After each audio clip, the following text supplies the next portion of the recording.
knowing he's not going to get the carries. Yeah, I tell you what, Adam's battling now. Adam has not, since the spring, he has not made it easy on anybody. Even late in the season last year, late in the season, he's a guy that you can count on. He's going to be where he's supposed to be. He's going to do what he's supposed to do. And when his confidence is at its highest level, I mean, he's as good as anybody in the room. So I'm hoping that coming into it, he understands that he's in a position where if he wants the job, he can go take the job. I mean, he's capable of taking the job. He just has to keep his confidence up and continue to be himself and not try to be something that he's not. Everybody knows how explosive Travis is, right? But Travis has to learn how to be as disciplined a player as Adam Choice is.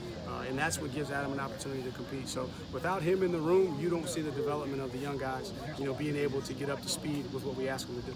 Tony, most teams don't have one guy who looks like Chester Higgins or DeAndre Overton. I mean, is it eye-opening when you look out there and you see three guys who look that? Yeah, I was walking through flex today, and obviously the receivers are right next to the backs in the flex lines, and I got to looking and I see Travion, and Travion's a good looking. Right. He's about 6'1.5", great looking guy, veteran guy. And then you walk down, and then you see DeAndre, 6'5". Then you see T. Then you see Justin. I'm like, golly. Kind of reminds me of I was a small guy when I played, when you had Kevin Youngblood and Derek Hamilton. But now these young guys, and they're big and physical. Those guys are all 200 pounds and can run and can catch and be acrobatic in the air. So Jeff's got a good problem. Cornell Powell's got some arms on him too. Hey man, I tell you what, he's I call him sometimes the model for like Under Armour. Yeah. You know what I'm saying? Because he is put together. He is a jacked up young shit. And I'm really excited with where he is mentally too. I think he's a guy that can really come on and help us and give us some tremendous depth, at the two-man position. With those big bodies at the wide receiver position, when you go into the game plan sessions with Jeff later on this fall, it's got to be a luxury knowing you can put those big bodies out there and wear those DBs out. There's not going to be 2 and 3 DBs running around trying to cover you guys. Correct, and then the ability to change up speeds on them. You can put a big body on them, then you can change up speeds. And our offense is built around trying to drive the ball down the field. And when you have a big body down the field, you just increase the chances of having successful plays because they're bigger, they're stronger, and they can go up and play above the rim. So it is a luxury, but we got to get to the point to where they have the confidence, the quarterbacks have the confidence because they've had the production in practice. Coach, there's a big emphasis on tempo in the spring. Is similar emphasis here in August? No question, no question. I mean, that's who we are.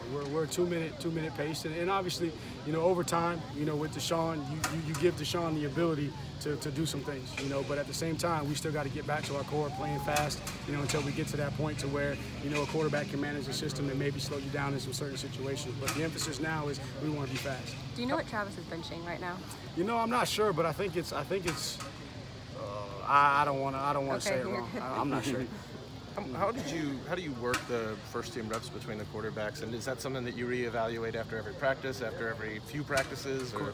Streeter has a plan for that, and again, I saw all the guys working first team reps, and he's going to give those guys an opportunity, to compete. That's the fairest way. And then the way we split up scale gives them all opportunities to get a bunch of reps in pass scale, and we'll go evaluate it tonight, and then he'll have his metrics on what he's going to use to evaluate that, and then he'll come out tomorrow and he'll have another rotation. And the fact that you guys are so deep at receiver, at running back, you've got a lot of experienced guys on the O-line.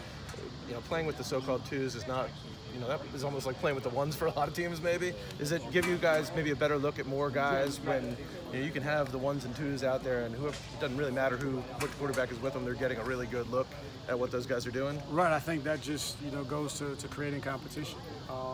And then they appreciate the ability to run out first, and for us, that's really all it is who you guys determine the depth chart.